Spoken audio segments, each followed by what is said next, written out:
অদিত দেখুন, এটা তো বদমাইশি করছে।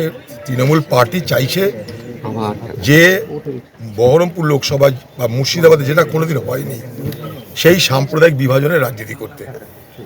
মোদিজি সাম্প্রদায়িক বিভাজনের রাজনীতি করে, এটা ওয়েল এস্টাবলিশড, সবাই জানে।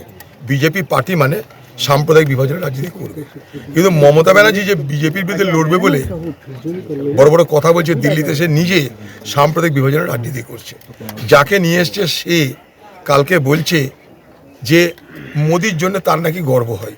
তার মুখে এখন পর্যন্ত আমরা এই বহরমপুর লোকসভায় কোনো মানুষ শোনেনি যে গুজরাটে কোনো অত্যাচার হয় কিনা, সেখানে গোধরা বলে কোনো ঘটনা ঘটেছে কিনা, সেখানে বিলকিস বানু বলে কোনো মেয়ের নাম তার জানা আছে কিনা, এমন কোনো কথা জানা যায়নি।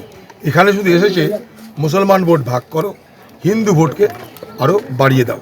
টিএমসি পার্টির প্রচার, মুসলমানরা তোমরা এতদিন দাদাকে ভোট দিও আর ভাইকে ভোট দাও। এখানে এই জিনিস ছিল না, এটা তৈরি করার চেষ্টা করছে।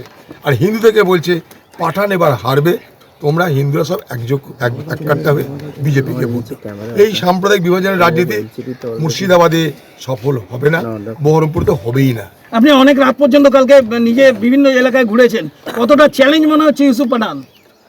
পাঠান চ্যালেঞ্জের কথা না, বিষয়টা যে এখানে তৃণমূলের সন্ত্রাস, তৃণমূলের বুথ রিগিং, তৃণমূলের বুথ ক্যাপচারিং, ফেক ভোটিং, এগুলো আমাদের কাছে সব থেকে বড়।